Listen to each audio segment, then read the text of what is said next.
Balik lagi di PTV Show, ngobrol sering tapi nggak bikin boring. Nah pemirsa, benar-benar nggak bikin boring ya, kita jadi kayak mulai, mungkin ada nih pemirsa yang sekarang tadi gara-gara dengerin Bella mulai nulis-nulis, aku tuh pengennya apa ya, terus mulai halu-halu sendiri.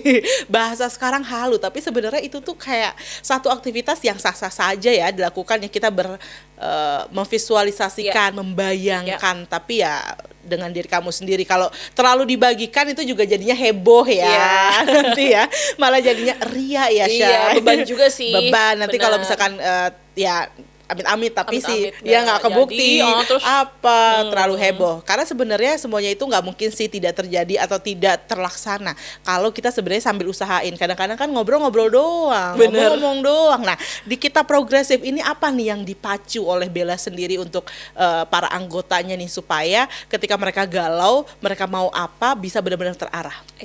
Sebenarnya yang berbeda juga ya, yang aku pengen highlight di Kita Progresif ini lebih kepada mentality sih. Jadi kita tahu nih ada beberapa value, nilai diri yang juga ada di abad 21. Ya. Ada banyak, mungkin beberapanya yang paling diingat adalah 4C ya, communication, critical thinking, creativity gitu ya, dan collaboration gitu. Ada agile dan lain sebagainya, ada problem solving juga. Nah, ini sebenarnya yang harus align. Jadi apapun diri kamu, kamu harus tahu dulu bahwa sebenarnya di abad 21 nih orang tuh sebenarnya yang akan survive, yang akan menang di generasinya, itu orang yang seperti apa sih gitu. Itu harus kita tahu, karena nilai-nilai seperti itulah yang akan juga worth it, orang-orang akan kerja bareng sama orang tersebut gitu. That's why kita mesti tahu juga. Secara personal ya ini? Secara personal.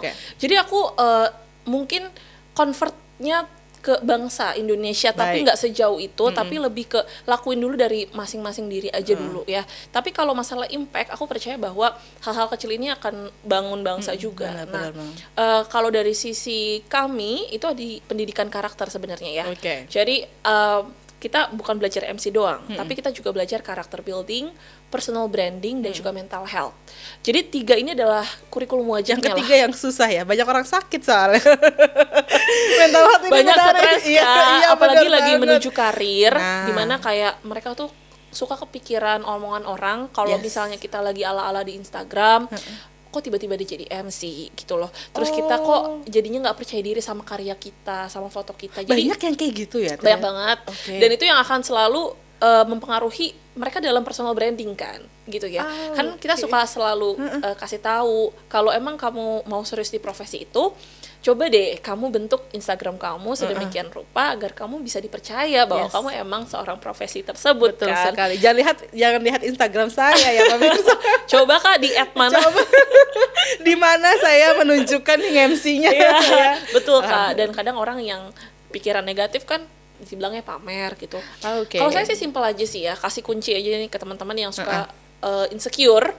Saya cuma info boleh sampaikan ke sini langsung nih.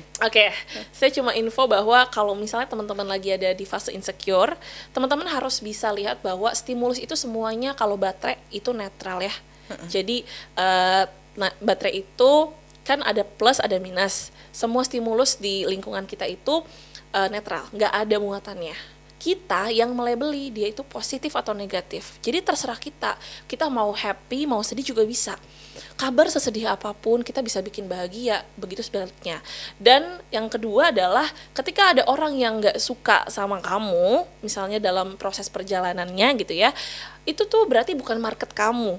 Berarti bukan market kamu, dan kamu nggak usah fokus sama mereka. Jadi fokus sama new market. Jadi misalnya existing market atau existing followers kita berkomentar, contoh, lu jadi penulis, kapan lu belajar penulis, kayaknya masih kurang deh, bla bla bla bla. Komentar itu terserah. Kalau emang ngedistract kamu dan kamu tahu kalau diri kamu baperan, ya udah, kamu tidak fokus aja. Oh berarti dia bukan market gue. Market gue itu adalah market yang new followers aja, yang emang kalau datang ke Instagram pertama kali, oh dia percaya bahwa saya seorang penulis atau saya seorang MC gitu. Jadi sebenarnya ini semuanya adalah tergantung dari diri kita pemirsa, bagaimana kita menyikapi setiap omongan orang, para netizen berbicara. Karena kan sekarang kan masanya bagaimana informasi itu sangat deras sekali ya. Jadi kita nggak bisa membatasi orang lain akan menilai seperti apa, tapi kita bisa menentukan bagaimana kita ingin menyikapinya. Yes kan? Nah kita kalau misalkan ini aku kalau ketemu Bella juga nih pemirsa, misalnya kita lagi MC bareng gitu kan, kita suka kayak curhat-curhatan ya.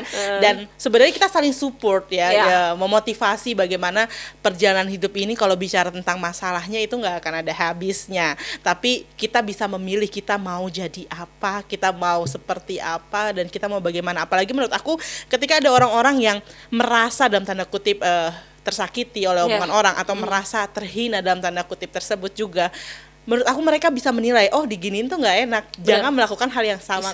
Iya nggak sih? Reflection. Oke, nah di Kita Progresif ini yang belajar tentang aktivitas yang semacam ini itu kamu lakukan secara konsisten atau ada jadwalnya atau gimana sih? Ya, tergantung agenda sih ya. Agenda kayak juga. Agenda terdekat kita ada namanya Progressive Scholarship. Nah, Progressive Scholarship ini jadi kita akan ngebina ada 30 orang peserta yang udah ada juga, di mana akan ada mentoring patient di situ. Gitu. Jadi analyze diri mereka, lalu kita akan placement mereka kira-kira sesuai sama profesinya dan akan pertemukan dengan mentor yang juga expert di bidangnya, gitu kan ya. Oh, ini berarti lintas profesi juga nih ya? Iya, jadi sebenarnya kalau untuk lintas profesi kita nggak terlalu wide banget, nggak kayak semua profesi. Kita juga memilih sesuai dengan linear karena kita ruang lingkupnya ada 3 Kak, komunikasi, psikologi dan juga sosial. Oh baik ya, oke jadi sebatas itu ya, baik. Gitu. Dan ini sudah terpilih 30 orang. 30 peserta. 30 peserta yang nanti akan dimentorin. Ini pemirsa semua di sini jadi kayak sebel nih. Kenapa baru diomongin sekarang? Kenapa baru diundang gitu kan? Kalau tidak kan semuanya bisa batch 2 ya. Mungkin Kak Irma bisa bergabung menjadi mentor. Pastinya dong. Tenang, saya seneng banget kalau bisa ketemu karena gini, kita beberapa kali pastinya juga suka ketemu sama waktu aku ngajar juga kan. Atau kita ketemu di kelas juga. Seneng banget ketika melihat teman-teman itu punya semangat. Karena menurut aku sekarang juga yang mulai langka adalah mereka semangatnya itu loh. Jadi jangankan untuk meraih sebuah passion menurutku Bel. Jadi ketika mereka, menurut aku 30 orang yang kamu akhir sudah screening dan sudah terpilih ini, itu hebat sih. Mereka masih punya kemauan. Yang sekarang kita lihat di masa sekarang, banyak orang sudah mulai kayak putus asa gitu loh, kayak pasrah. Ini apa bedanya nih? Ini harus disemangatinnya caranya gimana nih kalau dengan Kita Progresif? Dan juga tantangannya bukan hanya itu ya. Apa tuh? Tantangannya lebih kepada di pandemi ini kan. Iya. Kalau kita kan mungkin masih ada pengalaman kita berprosesnya secara offline. Yap. Tapi coba teman-teman yang emang mungkin baru lulusnya di pandemi, wisudanya juga di pandemi. Nah, mereka tuh pasti akan lebih punya depression yang lebih jauh. Iya, depresi kita. Itu yang kemudian membuat menurut aku kayak akhirnya pasrah itu kan. Akhirnya pasrah, banyak banget sih yang mengeluhkan tentang itu. Sejujurnya kita harus melihat dari kacamata mereka juga ya. Jadi aku selalu memposisikan ketika kita sedang berhadapan dengan siapa, kita juga harus bisa masuk dulu nih ke dunia mereka. Coba bayangkan, sama reflection juga ya. Kalau kita wisudanya online, terus juga lulusnya langsung pandemi semua, pasti juga akan jauh lebih depression. Betul. Dan setelah itu harus juga mengetahui diri kita juga ya, secara pribadi kita orang seperti apa karakternya, dari good things-nya, bad things-nya, semua harus tahu. Gitu. Jadi intinya lebih ke memberitahu ke mereka bahwa tidak seburuk itu sebenarnya kita sih intinya. Kondisi hari ini tidak seburuk itu dan masih banyak harapan. Jadi kadang kita kalau lagi pandemi harus sering-sering ngobrol juga sama orang. Karena itu akan memperkaya insight kita. Ibaratnya ide kalau lagi mau nyari harta karun, atau jangan nyari harta karun deh, misalnya kakak mau ke Alfamart atau apa ya, supermarket gitu ya, lah ya, minimarket. Terus kakak kayak taunya di minimarket sebelah kiri kakak aja, padahal kakak tuh coba deh jalan-jalan ke kanan kakak, ternyata ada minimarket lain gitu. Yang punya promosi-promosi yang berbeda juga gitu ya. Dan kakak tuh kayak nggak pernah mau coba ke kanan gitu, nggak pernah mau nanya juga sama orang. Gitu itulah sih. Pentingnya ngobrol sama orang, dan pentingnya di masa pandemi ini ikuti kelas-kelas online ya kan, termasuk juga yang diselenggarakan oleh Kita Progresif gitu ya. Nanti akan ada kelas-kelas lainnya lagi ya, nanti boleh disampaikan kepada pemirsa, tapi sesaat lagi tetap bersama kami pemirsa.